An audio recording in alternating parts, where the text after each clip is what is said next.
Hello friends, आज आपण वर्ग 12वा विषय इतिहास प्रकरण 1 यामधील औद्योगिक क्रांती व आर्थिक राष्ट्रवाद हा या प्रकरणातील शेवटचा मुद्दा बघणार आहोत. मी तत्पूर्वी तुम्हाला पुस्तकातलं त्या मुद्द्यांचे पेजेस दाखवते आहे.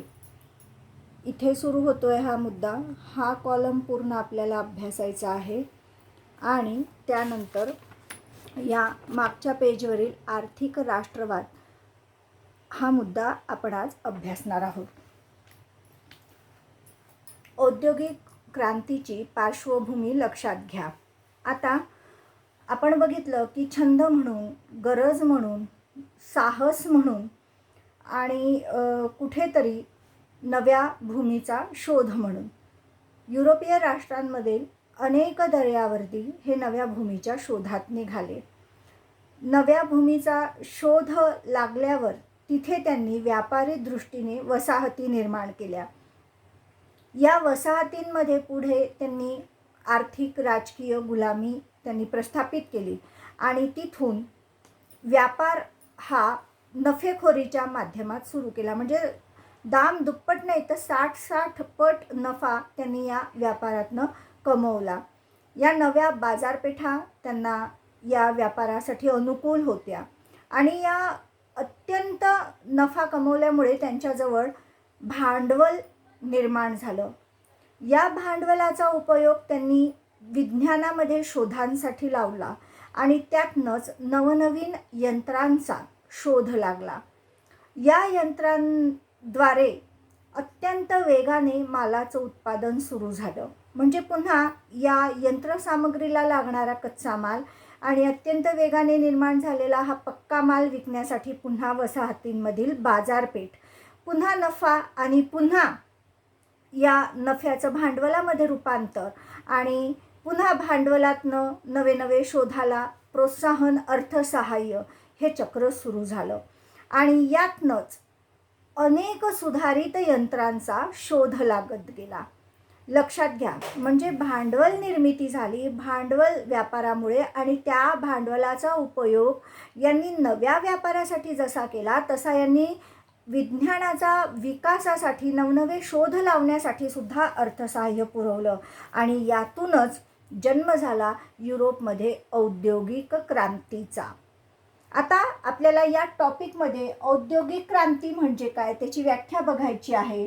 त्यानंतर ही औद्योगिक क्रांती सुरू होण्याला नेमकी कोणती घटना कारणीभूत ठरली ते बघायचं आहे आणि भांडवलशाही म्हणजे काय, भांडवलशाही व्यवस्थेला किंवा अर्थव्यवस्थेला भांडवलाची गरज का असते किंवा औद्योगिक क्रांती होण्यासाठी पण भांडवलशाही किंवा भांडवलाची गरज कशी असते, त्यानंतर भांडवलशाहीची वैशिष्ट्य काय, हा मुद्दा आपण सध्या अभ्यासणार आहोत. तर सर्वप्रथम औद्योगिक क्रांती म्हणजे काय. मी आत्ताच तुम्हाला पार्श्वभूमी सांगितली की यंत्रांचा शोध लागला आणि यंत्रांद्वारे काय सुरू झालं, वस्तूंचं उत्पादन सुरू झालं. तर इथे बघा, औद्योगिक क्रांती म्हणजे हस्तोद्योगाकडून यांत्रिक उत्पादनाकडे झालेले संक्रमण. मी याची तुम्हाला समजेल अशी व्याख्या केलेली आहे. मानवी हातांद्वारे कार्य न करून घेता यंत्राद्वारे कार्य करून वस्तूचं उत्पादन करणे.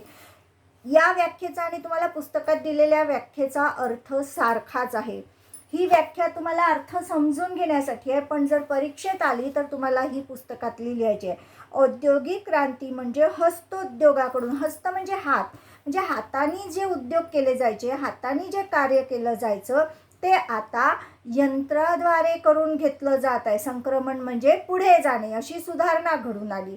आणि 18व्या आणि 19व्या शतकात बाष्पशक्ती आणि जलशक्ती यांचा उपयोग करून उत्पादनाच्या प्रक्रियेत यंत्रांचा उपयोग करण्यास युरोपमध्ये सुरुवात झाली.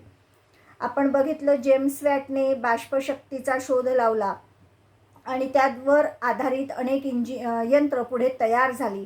तर या बाष्पशक्तीच्या जी ऊर्जा मिळायची त्या ऊर्जेद्वारे या यंत्रांना चालवणं सुरू झालं आणि यंत्रयुगाची सुरुवात झाली आणि इथेच औद्योगिक क्रांती झाली असं याला म्हणतात.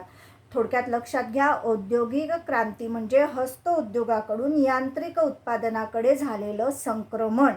की ज्याला कारणीभूत ठरलं बाष्पशक्तीचा शोध जो जेम्स वॅटने लावला.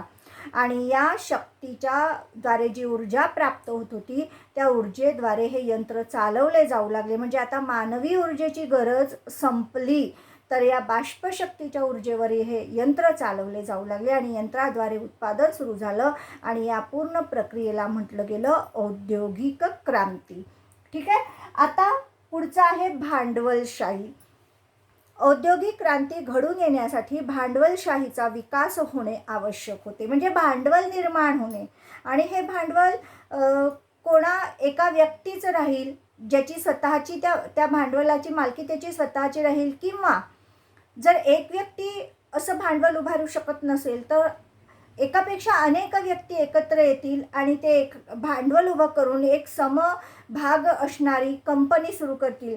याचं उदाहरण म्हणजे बघा ईस्ट इंडिया कंपनी.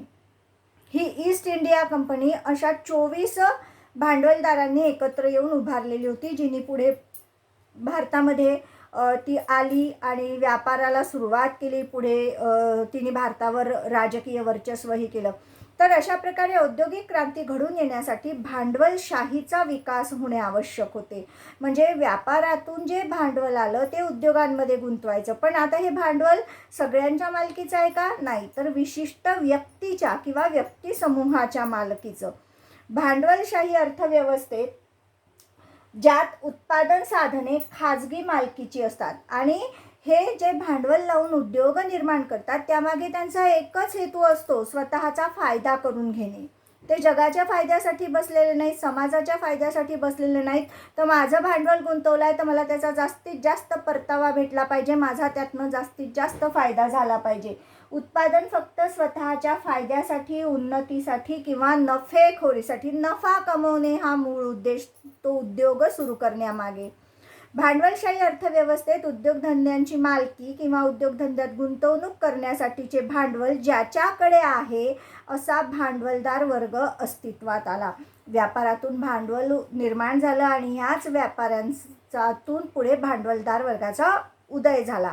लोकांना लागणाऱ्या वस्तू कमीत कमी किमतीत तयार करणे. आता वस्तू कमी किमतीत कशा तयार होतील? एकतर त्या वस्तूसाठी लागणारा कच्चा माल स्वस्त असला पाहिजे, दुसरं ती वस्तू तयार करण्यासाठी जे श्रम आहे लागणार ते पण श्रम कमी किमतीत उपलब्ध झाले पाहिजे. तर ह्या दोन घटकांमुळे काय होणार आहे? वस्तूची किंमत कमी होणार आहे. तर हे भांडवलदार काय प्रयत्न करायचे की आम्ही जो उद्योग करत आहोत त्यातून जी वस्तू उत्पादित होणार आहे तिची किंमत कशी असली पाहिजे? कमीत कमी असली पाहिजे. अशा वस्तूंची किंमत कमी ठेवण्यासाठी श्रमाचा मोबदला कमी देणे, अधिकाधिक नफा मिळवणे अशी या भांडवलशाही व्यवस्थेची वैशिष्ट्ये असतात. म्हणजे बघा, भांडवल हे एका व्यक्तीच्या मालकीचं असतं, भांडवलदार वर्ग उदयास आला व्यापाऱ्यांमधूनच. दुसरं, हे स्वतःच्या फायद्यासाठी, नफ्यासाठी काम करत होते आणि नफा जास्तीत जास्त मिळावा म्हणून वस्तूची किंमत कमीत कमी ठेवत होते.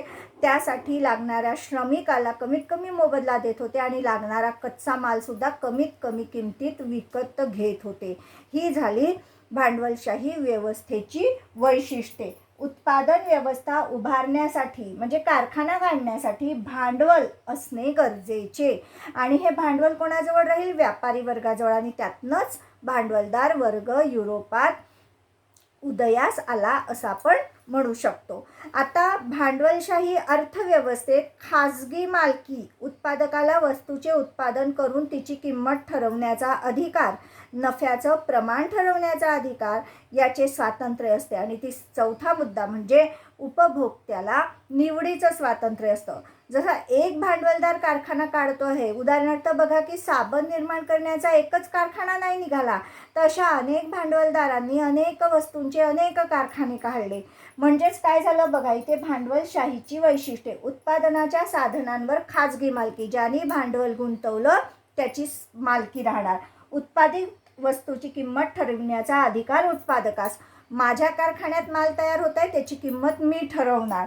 नफा प्रमाण ठरविण्याचे स्वातंत्र्यही उत्पादकास, मी त्या वस्तूवर किती नफा घ्यायचा, जर त्याची बनवण्याची किंमत 10 रुपये आहे, पण मी विकायचं ठरवलं 15 रुपयात, 18 रुपयात, 12 रुपयात. माझा अधिकार आहे तो की मला त्या वस्तूवर किती नफा मिळवायचा. म्हणजे किंमत मी ठरवणार, नफा मी ठरवणार.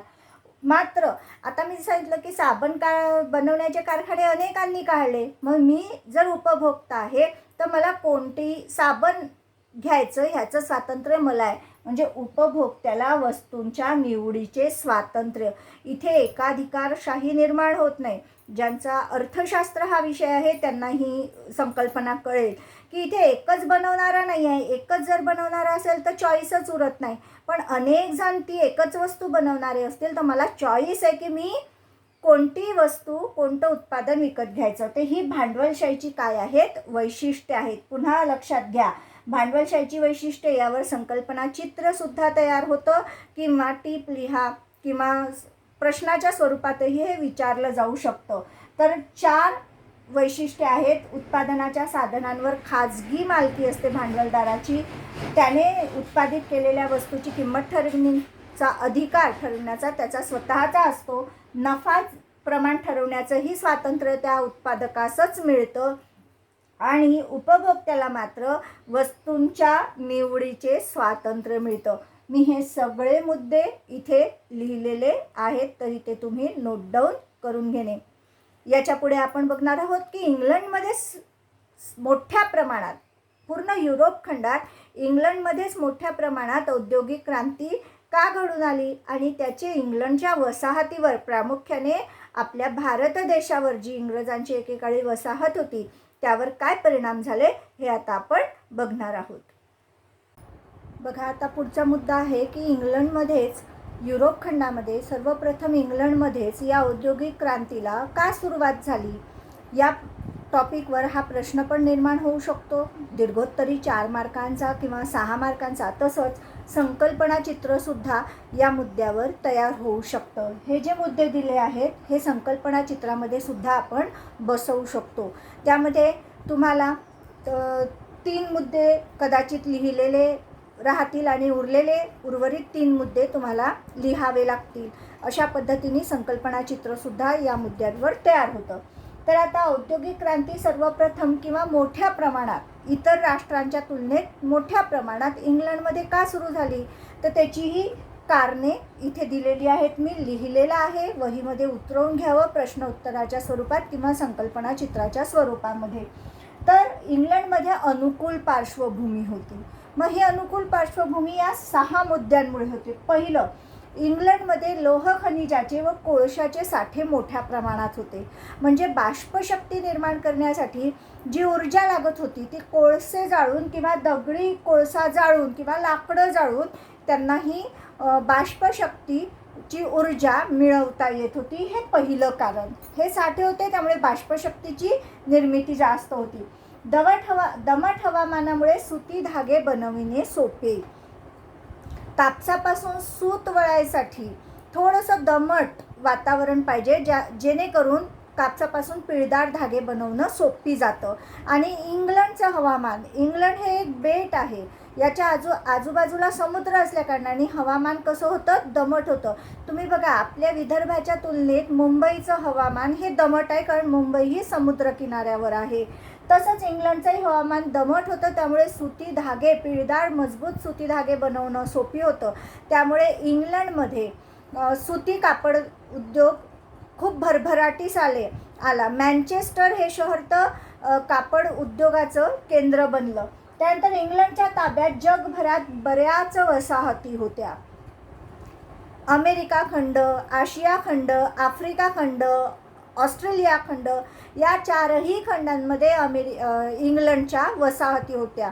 असं म्हटलं जायचं की इंग्लंडच्या साम्राज्यावरचा सूर्य कधीही मावळत नाही, कारण कोणत्या ना कोणत्या खंडावर तरी सूर्योदय झालेला असणारच आहे. म्हणून हे वाक्य म्हटलं, त्या काळी म्हणत असत इंग्रज की आमच्या साम्राज्यावरचा सूर्य मावळत नाही. म्हणजे जगभरात या बऱ्याच वसाहती ज्या खनिज संपत्तींनी किंवा शेतमालदृष्ट्या समृद्ध आहेत अशा वसाहती त्यांच्या ताब्यात होत्या. त्यामुळे कच्चा माल मिळवणे व पक्का माल विकण्यासाठी या वसाहती त्यांच्या हक्काच्या बाजारपेठा होत्या.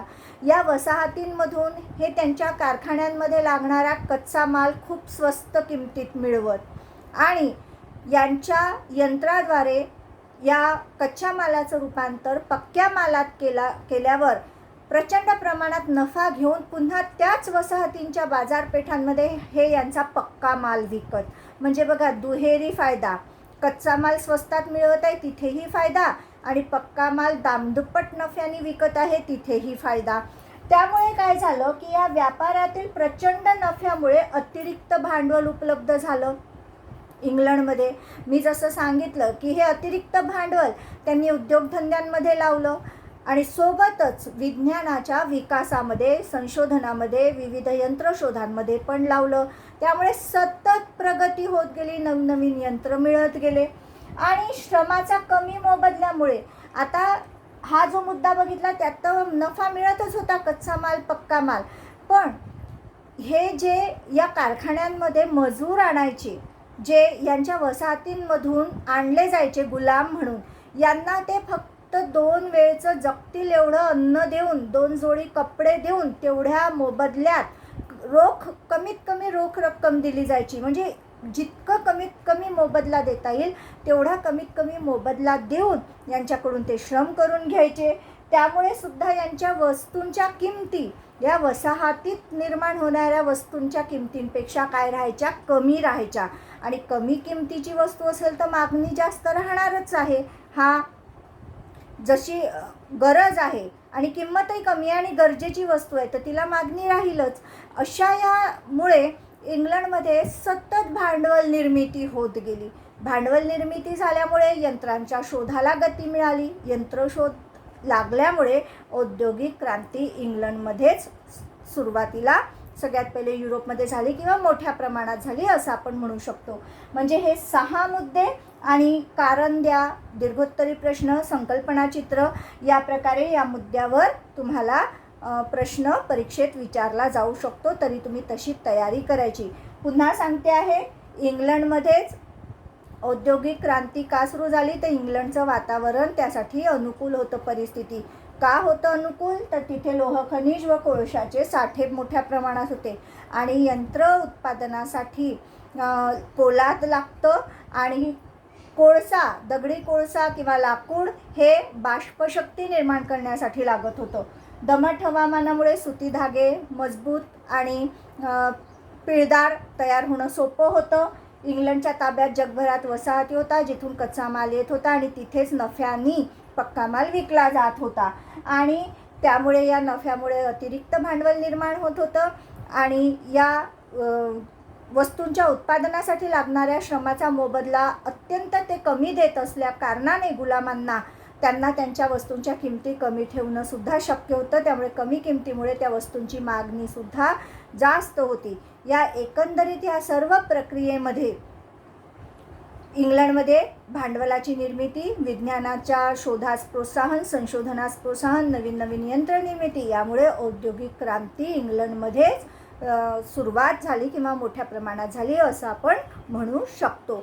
या पुढचं घ्यायचं आहे आपल्याला की इंग्लंडच्या या औद्योगिक क्रांतीचा एक वसाहत म्हणून भारत या देशावर काय परिणाम झाला. इंग्लंडमधील औद्योगिक क्रांतीचा भारतावर काय परिणाम झाला तर आपण जर परिणाम सकारात्मक की नकारात्मक हा विचार केला तर नकारात्मकच परिणाम झाला.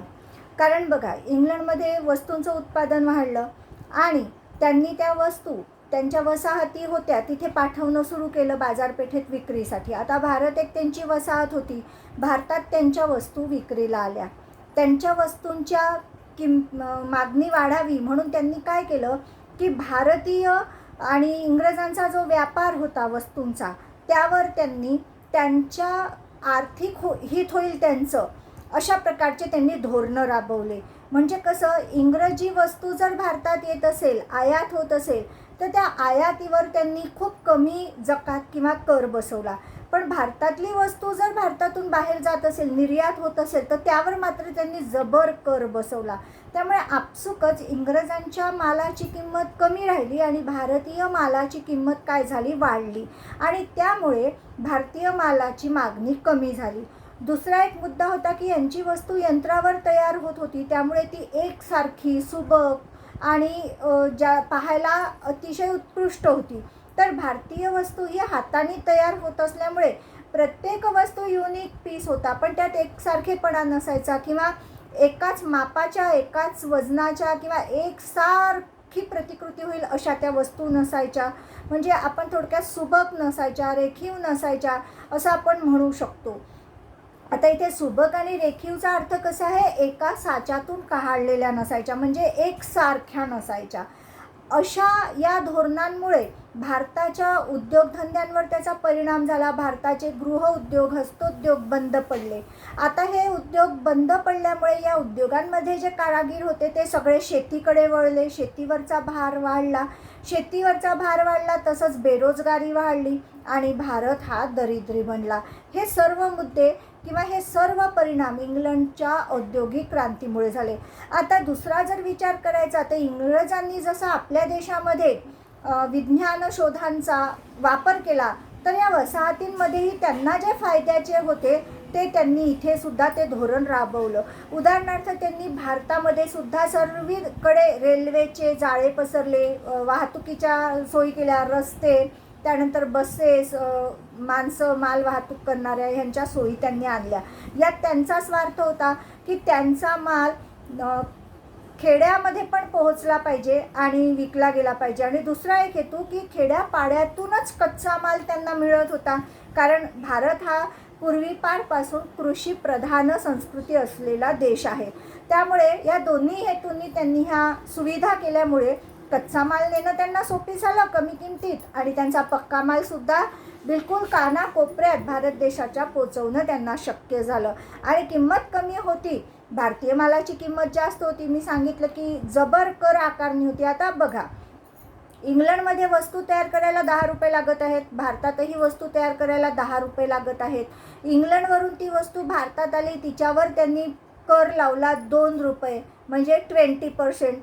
वस्तूची किंमत झाली 12 रुपये.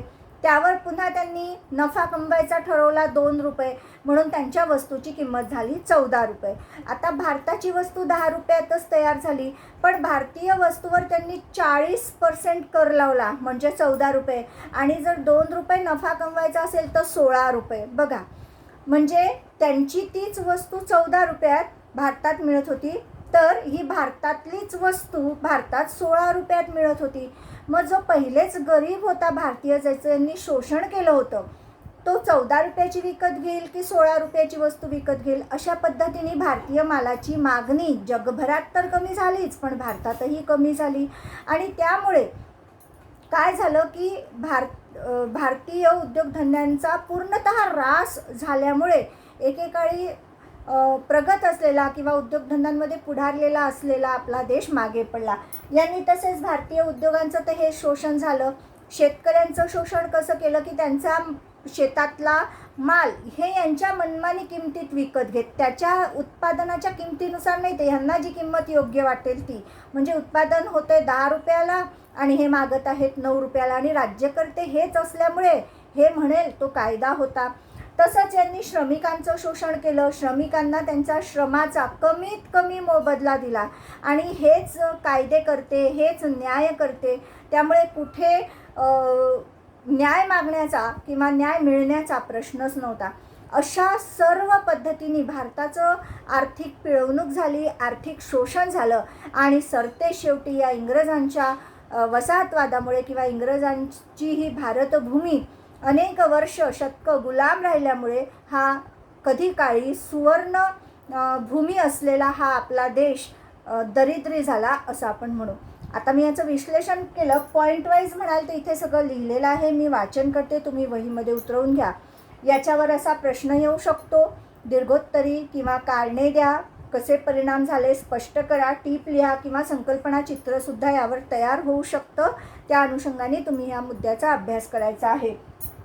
इंग्लंडमधील औद्योगिक क्रांतीचे भारतावरील परिणाम स्पष्ट करा. पहिलं, इंग्रज राज्यकर्ते असल्याने त्यांची आर्थिक धोरणे इंग्लंडच्या हिताची होती. जसे भारतीय वस्तूवर कर जकात जास्त, त्यामुळे भारतीय वस्तूंची किंमत वाढत असे इंग्रजी वस्तूपेक्षा. असे भारतीय उद्योगांचे, शेतकऱ्यांचे, श्रमिकांचे त्यांनी आर्थिक शोषण केले.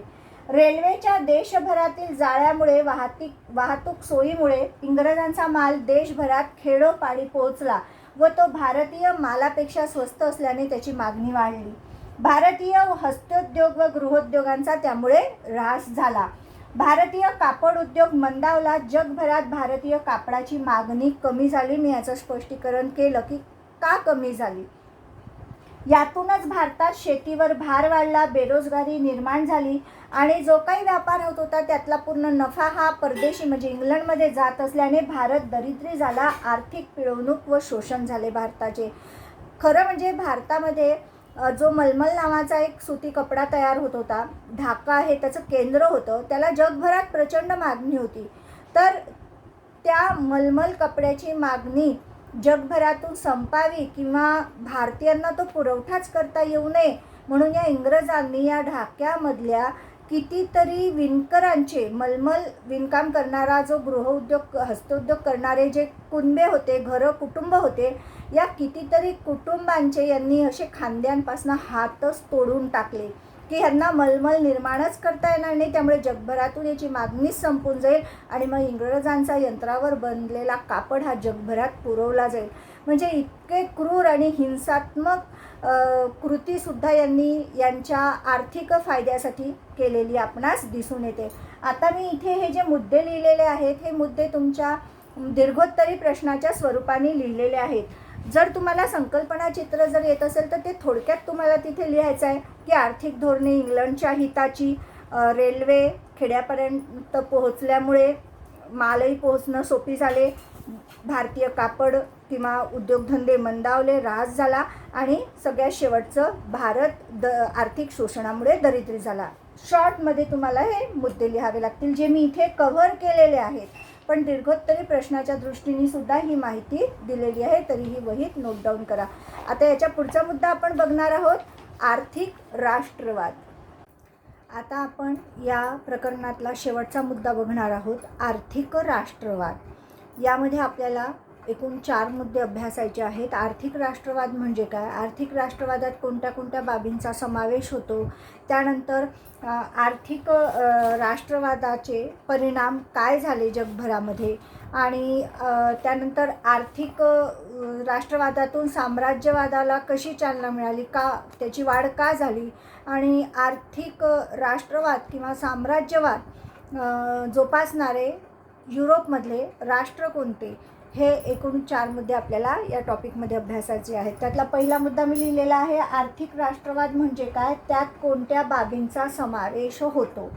आर्थिक राष्ट्रवाद म्हणजे काय की प्रत्येकाला असं वाटणं की माझीच फक्त आर्थिक उन्नती झाली पाहिजे आणि दुसऱ्याची आर्थिक उन्नती होता कामा नये. थोडक्यात काय, आपण एक अकबर बिरबलाची गोष्ट बघतो बघा, की ही रेष लांब आहे, तर ही रेष जी लांब आहे याच्यापेक्षा ह्या रेषेला मला लहान करायचं आहे. तर आमची भारतीय संस्कृती काय सांगते की तुम्ही आपोआपच मोठे व्हा, म्हणजे ही व्यक्ती जी आहे किंवा ही जी रेष आहे ती आपोआप लहान होईल. पण आमची भारतीय संस्कृती ही उदात्त विचारसरणीची आहे, ती दुसऱ्याला इजा पोचवत नाही, तर त्यापेक्षा स्वतःला मोठं करा, स्वतःचं मन मोठं करा असं सांगते. पण या युरोपियनांचा आर्थिक राष्ट्रवाद तसा नाही आहे. यांचं म्हणणं काय आहे की जर ही रेषा आहे आणि आम्हाला याच्यापेक्षा पुढे जायचं आहे तर पहिले ही रेषा मिटवून टाका किंवा हिला कमी करायची शक्ती कमी करा आणि स्वतः मोठे व्हा.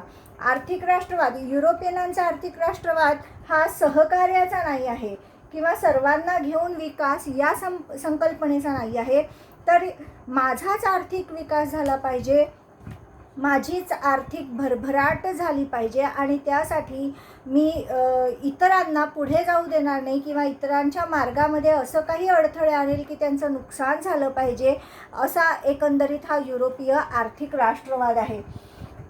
इतरांपेक्षा माझाच जास्तीत जास्त आर्थिक फायदा कसा होईल हे बघणे प्रसंगी त्यासाठी कोणत्याही मार्गाचा अवलंब करणे किंवा दुसऱ्यांचं नुकसान करणे हा युरोपीय आर्थिक राष्ट्रवाद आहे असं आपण म्हणू शकतो. आता यामध्ये कोणकोणत्या बाबींचा समावेश आहे तर बघा, आर्थिक राष्ट्रवादात समाविष्ट असलेल्या बाबी यावर एक संकल्पना चित्रसुद्धा तयार केल्या जाऊ शकतं.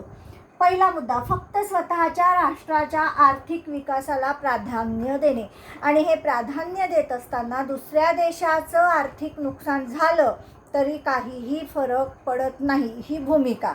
म्हणजे माझाच कसा फायदा होईल हे बघणे. प्रतिस्पर्धी राष्ट्राची आर्थिक नाकेबंदी करणे, जो कोणी मला टक्कर देतो आहे त्याची आर्थिक नाकेबंदी करायची, म्हणजे कुठेतरी त्याच्या उत्पादनावर फरक पडायचा, उत्पादन कमी होईल असं करायचं, त्याला कच्चा माल मिळू द्यायचा नाही किंवा त्याचा पक्का माल दुसऱ्या बाजारपेठेपर्यंत पोहोचू द्यायचा नाही, त्यांना श्रमिक मिळू द्यायचे नाही किंवा त्यांच्या श्रमिकांना फोडून एक प्रकारे त्यांचा संप किंवा बंड उभारून त्यांचं उत्पादन बंद पाडायचं इत्यादी प्रकार. आणि त्यावर अजून खाली दिलेले आहे की प्रतिस्पर्धी राष्ट्राच्या व्यापारावर आर्थिक निर्बंध घालणे, आर्थिक नाकेबंदी करणे, आर्थिक निर्बंध घालणे, त्यामध्ये आयात निर्यातीवर बंदी करणे किंवा त्यांच्या मालावर जबर कर आकारणी किंवा जकात आकारणी करणे. त्यानंतर जेथे जेथे प्रतिस्पर्धी राष्ट्रांच्या किंवा अन्य राष्ट्रांच्या वसाहती आहे तेथे आपल्या पण वसाहती निर्माण करणे. एकतर त्यांच्या वसाहती म्हणजे त्यांना तिथून युद्धामध्ये पराभूत करून त्या वसाहतीवर स्वतःचा कब्जा करणे किंवा त्यांच्याच वसाहतीच्या बाजूला किंवा अजून त्याच प्रदेशात दुसरीकडे कुठे स्वतःची वसाहत निर्माण करणे. प्रसंगी प्रतिस्पर्धी व अन्य राष्ट्रांशी युद्धही करणे, जसं भारतामध्ये वसाहत स्थापन करत असताना इंग्रज फ्रेंच युद्ध झाले, अमेरिकेत उत्तर अमेरिकेत वसाहती स्थापन करताना इंग्रज आणि फ्रेंचांची युद्ध झाली, स्पेनमध्ये आणि इंग्रजांची पण युद्ध झालेली दिसतात. तर अशा प्रकारे फक्त आमचाच विकास कसा होईल आर्थिकदृष्ट्या, आम्हालाच आर्थिक फायदा कसा मिळेल जास्तीत जास्त हा विचार करणे आणि त्या दृष्टीने तशी धोरणं आखणे आणि स्वतःच्या देशाचा जास्तीत जास्त फायदा करणे याला आर्थिक राष्ट्रवाद असं म्हटलं जातं. मी पुस्तकातलं वाचन करते आहे. औद्योगिक क्रांतीनंतर युरोपात आर्थिक राष्ट्रवाद पुढे आला. औद्योगिक क्रांती झाली, आपण मागच्या टॉपिकमध्ये बघितलं की व्यापार, त्यातनं नफा, अतिरिक्त भांडवलामुळे उद्योगांची उभारणी, यंत्रांचा वापर आणि औद्योगिक क्रांतीची इंग्लंडमध्ये सुरुवात. इंग्लंडमध्येच का हाही मुद्दा आपण अभ्यासला. आणि आता इथून आमच्याच राष्ट्राला जास्तीत जास्त फायदा झाला पाहिजे अशा प्रकारचा आर्थिक राष्ट्रवाद युरोपामध्ये पुढे आला. आर्थिक राष्ट्रवादात आपल्या राष्ट्राच्या आर्थिक विकासाला प्राधान्य देण्याबरोबर हा पहिला मुद्दा. आपल्या प्रतिस्पर्धी राष्ट्राची आर्थिक नाकेबंदी करणे हा दुसरा मुद्दा. स्पर्धक राष्ट्राच्या व्यापारावर आर्थिक निर्बंध घालणे तिसरा मुद्दा. आयात निर्यातीवर बंदी घालणे हा चौथा मुद्दा. प्रतिस्पर्धी राष्ट्रांच्या मालावर जबर जकात आकारणी करणे हा पाचवा मुद्दा. आपले प्रतिस्पर्धी राष्ट्र जेथे वसाहत स्थापन करत असेल तेथे आपल्या वसाहती स्थापन करणे सहावा मुद्दा. आणि प्रसंगी त्यासाठी या देशांशी युद्धही करणे सातवा मुद्दा. या सर्व बाबींचा आर्थिक राष्ट्रवादात समावेश होतो. पुस्तकामध्ये हे दिलेलं आहे, तेच मी इथे सुद्धा उतरवलेलं आहे. थोडी भाषा वेगळी आहे, सोपी करून घेतलेली आहे. आता इथे एक मुद्दा आहे की आयात निर्यातीवर बंदी घालणे किंवा एक मर्यादा ठेवणे की या मालापेक्षा जास्त माल तुम्ही या देशात पाठवू शकणार नाही आणि पाठवत असाल तर त्यावर वेगळा टॅक्स, अजून जास्तीचा टॅक्स द्यावा लागेल, अशा प्रकारच्या मर्यादा किंवा बंदी घालणे. जे राज्यशास्त्राचे विद्यार्थी आहेत त्यांनी राज्यशास्त्राचा पहिल्या धड्यामध्ये हा जो करार आहे गॅट करार किंवा आपण आता जे WTO ही एक जागतिक व्यापारी संघटना आहे याबाबतही हे मुद्दे अभ्यासलेले आहेत. आपण यापुढे आपल्याला बघायचं आहे की या आर्थिक राष्ट्रवादाचे जगावर काय परिणाम झालेत. अतिरिक्त नफ्याने औद्योगिक क्रांतीला जन्म दिला आणि औद्योगिक क्रांतीने आर्थिक राष्ट्रवादाला बळ पुरवले किंवा जन्म दिला असं आपण म्हणू शकतो. आणि त्याच आर्थिक राष्ट्रवादाने साम्राज्यवादाला बळ दिले किंवा साम्राज्यवादाला चालना दिली. तर या आर्थिक राष्ट्रवादाचे काय परिणाम झाले हे आपणाला या टॉपिकमध्ये बघायचं आहे. यावरही एक 4 मार्काचा प्रश्न किंवा 2 मार्कांचा प्रश्न तयार होऊ शकतो. तसेच याचे संकल्पना चित्रसुद्धा तयार होऊ शकते. तर आर्थिक राष्ट्रवादाचे परिणाम बघा की साम्राज्यवादास चालना मिळाली. या आर्थिक राष्ट्रवादातून ज्या काही मोहिमा, सागरी मोहिमा निघाल्या, नव्या बाजारपेठांचा शोध घेणं सुरू झालं, यातनं वसाहती स्थापन झाल्या. त्या वसाहतींमध्ये पहिले व्यापार, त्यानंतर त्यावर राजकीय वर्चस्व म्हणजे स्वतःचा साम्राज्य विस्तार करणे आणि त्या वसाहतींचं शोषण करणे, हे सगळं या माध्यमातून सुरू झालं. म्हणूनच साम्राज्यवादास या आर्थिक राष्ट्रवादाने चालना दिली, बळ दिलं असं आपण म्हणू. त्यानंतर दुसरं, व्यापारी भांडवलदार यासाठी नव्या बाजारपेठा मिळवणे. आर्थिक राष्ट्रवादातूनच अजून नफा हवा आहे, अजून व्यापार वाढवायचा आहे. यातनं नव्या नव्या भूमींचा शोध घेतला गेला आणि तिथे नव्या बाजारपेठा त्यांनी मिळवण्याचा प्रयत्न केला.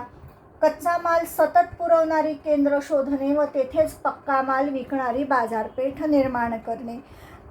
नव्या भूमींचा शोध घेतला, तिथे वसाहती स्थापन झाल्या. त्या वसाहतीतून कमी किमतीचा कच्चा माल यांनी स्वतःसाठी बळजबरीने सतत त्या वसाहतींकडून हे घेत गेले आणि तिथेच आपल्या पक्का मालसुद्धा ते विकत गेले. हा सुद्धा एक परिणाम आर्थिक राष्ट्रवादामुळे झाला. त्यानंतर अशा मोहिमांसाठी म्हणजे नव्या बाजारपेठांचा शोध म्हणजेच नव्या भूमीचा शोध, अशा मोहिमांसाठी व वसाहतीतील गुंतवणुकीसाठी गुंतवणूकदारांना आकर्षित करणे. की तुम्ही जर अशा मोहिमांना अर्थसहाय्य केलं, गुंतवणूक केली, नव्या जर जागेचा शोध लागला आणि तिथे जर बाजारपेठ आपण निर्माण करू शकलो किंवा तिथे ऑलरेडी जी बाजारपेठ आहे त्यावर आपण कब्जा करू शकलो, तर त्या व्यापारातनं आपल्याला खूप पटीने नफा मिळू शकतो असे आमिष दाखवून त्यांना आकर्षित केलं गेलं या गुंतवणुकींसाठी. की आधीच्या ज्या वसाहती आहे तिथे तुम्ही गुंतवणूक करा किंवा नव्या बाजारपेठा वसाहती निर्माण करण्यासाठी गुंतवणूक करा. गुंतवणूक अबाधित राहील व वाढत राहील यासाठी नव गुंतवणूकदारांनाही प्रोत्साहन दिले आणि सतत नवे गुंतवणूकदार पुढे आले पाहिजे की जे सतत अशी गुंतवणूक करतील त्यांच्याजवळच्या भांडवलाची. तर त्यांनासुद्धा काही सवलती देऊ केल्या आणि त्यातून त्यांना वसाहतींमध्ये उद्योगधंदे मध्ये जी काही गुंतवणूक करायची आहे त्याच्यासाठी त्यांना प्रोत्साहन दिलं. या सर्व प्रकारातून वसाहतींची आर्थिक पिळवणूक व शोषण करणे सुरू झाले व वसाहती दरिद्री व मागास बनल्या. या सर्वांचा परिणाम काय झाला की ज्या भूमीमध्ये वसाहती स्थापन झाला तिथले मूळ लोकांचं इतकं आर्थिक शोषण झालं आणि त्यांचे उद्योगधंदे बुडाले, त्यामुळे ते दरिद्री बनले आणि त्यांच्या कलांचा ऱ्हास झाला, त्यांच्या उद्योगधनांचा, पारंपरिक व्यवसायांचा ऱ्हास झाल्यामुळे ते आणि पुढे त्यात काही शोध न लागल्यामुळे, कारण जे होतं तेच संपलं तर नवं काय निर्माण होणार, त्यामुळे ते मागासही, तो प्रदेश मागासही राहिला. म्हणजे आर्थिक राष्ट्रवादाचे एवढे भयंकर परिणाम जिथे जिथे वसाहती निर्माण केला या युरोपीय राष्ट्रांनी तिथे तिथे झालेले आपणास दिसून येतात. हा प्रश्न दीर्घोत्तरी संकल्पनाचित्र यासाठी पण तुम्ही तयार करा. मी पुन्हा रिपीट करते, इथे सगळं लिहिलेलं आहे. आर्थिक राष्ट्रवादाचे परिणाम, साम्राज्यवादास बळ किंवा चालना मिळाली, व्यापारी भांडवलदार यांच्यासाठी नव्या बाजारपेठा मिळवणं सुरू झालं, त्याचा शोध घेणं सुरू झालं, कच्चा माल सतत पुरवणारी केंद्र शोधणे व तेथेच पक्का माल विकणे हे सुरू झाले, हक्काच्या बाजारपेठा यांना मिळाल्या. अशा मोहिमांसाठी म्हणजे नवभूमीच्या शोधासाठी व वसाहतीत गुंतवणुकीसाठी गुंतवणूकदारांना आकर्षित करणं सुरू झालं. नफ्याचा आमिष दाखवून गुंतवणूक अबाधित राहील व वाढत राहील यासाठी नवगुंतवणूकदारांनाही प्रोत्साहन दिलं, सवलती दिल्या, त्यांच्या मालावर काही काळ जकात लावली नाही अशा प्रकारे. आणि या सर्व प्रकारांमुळे जिथे वसाहत निर्माण केली तिथे त्या मूळ लोकांची आर्थिक शोषण झाले, पिळवणूक झाले, त्यांच्या कलांचा, उद्योगांचा ऱ्हास झाला, त्यामुळे ते दरिद्री झाले आणि तो प्रदेश मागासच राहिला. असे परिणाम एकंदरीत आर्थिक राष्ट्रवादाचे झाले असे आपण म्हणू शकतो. बघा, आता हा लास्ट पॅरा आहे तुमच्या प्रकरणाचा. यावर अशा प्रकारचे 2 संकल्पना चित्र तयार होऊ शकतात. पहिलं की राष्ट्रवाद किंवा साम्राज्यवाद वाढीची कारणे. आर्थिक राष्ट्रवादातून साम्राज्यवाद वाढीची कारणे काय आहेत? तर टोकाचा राष्ट्रवाद, औद्योगिकीकरण, आक्रमक प्रवृत्ती आणि वंशश्रेष्ठत्वाची कल्पना. तसंच युरोपातील साम्राज्यवादी राष्ट्रे कोणती आहेत प्रामुख्याने? तर तुमच्या पुस्तकामध्ये इंग्लंड, फ्रान्स, बेल्जियम आणि जर्मनी ही 4च राष्ट्र दिली आहेत. पण एकंदरीत पूर्ण आपण जर विचार केला तर आपल्या लक्षात येईल की जे शोध लागले, जसं भारतातच गोव्यामध्ये पोर्तुगीजांची वसाहत होती, तर स्पेनच्या वसाहती आफ्रिका खंडात, अमेरिका खंडामध्ये होत्या, इटलीच्या वसाहती होत्या. तर Portugal, England, France, Belgium, Germany, Spain, Italy असे देश किंवा राष्ट्र आपण म्हणू शकतो जी साम्राज्यवादी होती.